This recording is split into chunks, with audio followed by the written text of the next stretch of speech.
Did I get you? I bet I did, you little cretin. Let's set the stage real quick.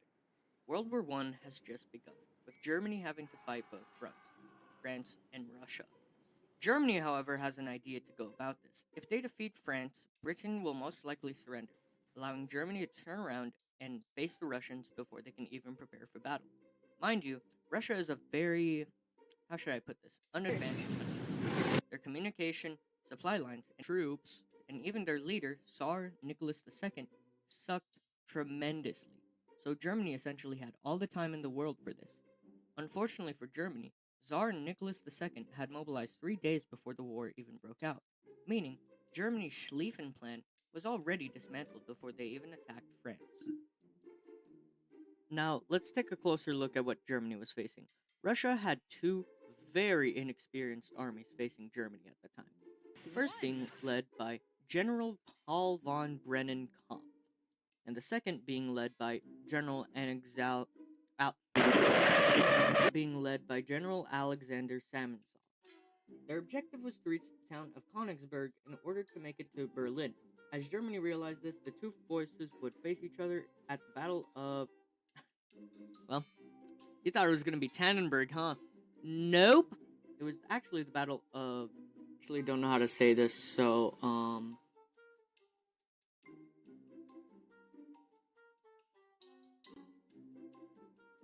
Gumbinen. which resulted in a Russian victory. However, later on, the Russian forces would get divided, allowing for Germany to essentially divide and conquer the two armies. Hindenburg would take on the First Army, while a smaller force from the Eighth Army would face the Second Army of Russia. And who is Hindenburg, you may ask? Well, he's the leader of the Eighth Army, one of the main armies that Germany has in the Eastern Front. This was it. Battle was about to begin. Via railroads. Germany's main tactic was to divide and conquer the two Russian armies, then regroup and fight the Russian First Army. Hindenburg would send over a beautiful specimen to face the Russians' Second Army, with only 150,000 men. The Russians had 230,000, but remember what the first guy said before. No, Russia's communication systems absolutely suck. Like, they actually really suck. Their communication sucks.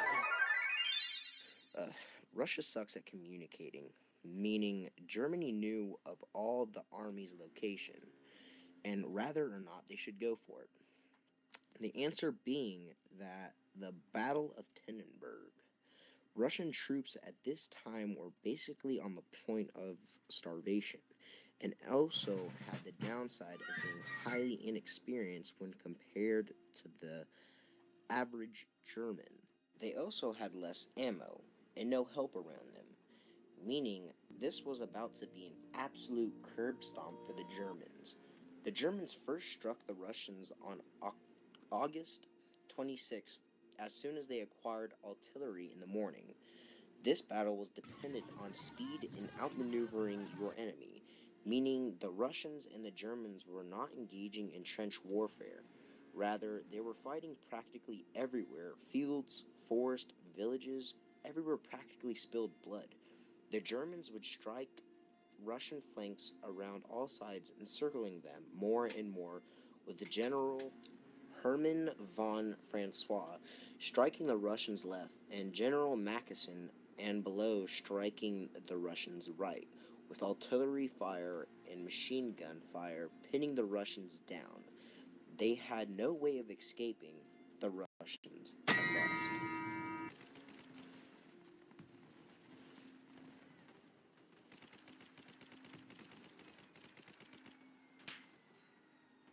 Battle of Tannenberg is remembered as one of the bloodiest battles of World War One, with a total of 115,000 casualties, 30,000 of which are just from the Germans. Russia had utilized 384 machine guns with 16 howitzers. Howitzers. Yet, due to their poor communication skill and poor troops, Germans 294 machine guns and 728 Howitzers were easily able to outgun them after the Battle of the General Alexander Samsove, which takes his own life in the woods with his service revolver, as he would rather die than have be punished by the CSAR. Fun fact, the Germans actually found his body and gave it to his wife so he could properly be buried. The German victory would resonate German pride and remove Germany's fear of Big Daddy Russia. The victory would also make Hindenburg so famous and look so good that he would actually become president and appoint Hitler as chancellor.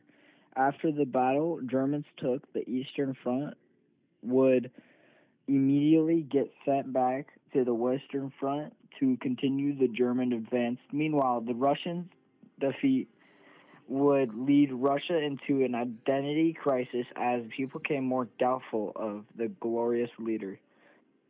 This would eventually lead up to the Revolution of 1917. The Battle of Tannenberg is now studied as one of the most perfect examples of pioneer attack and how communication and speed can greatly affect you. And to really hammer in that point, the Germans' deputy chief of staff in the 8th Army, Lieutenant Colonel Max Hoffman, said, quote, "We had an ally, the enemy. We knew all the enemy's plans. The Russians sent out their wireless in the clear." End quote. Had the Russians not sent out their communications so poorly that the Germans could just easily intercept it, they might have had a chance, but they were just really, really underdeveloped compared to the Germans. So, yeah, that's it. The Battle of Tannenberg. Click off the damn video right now. I do not want to be here.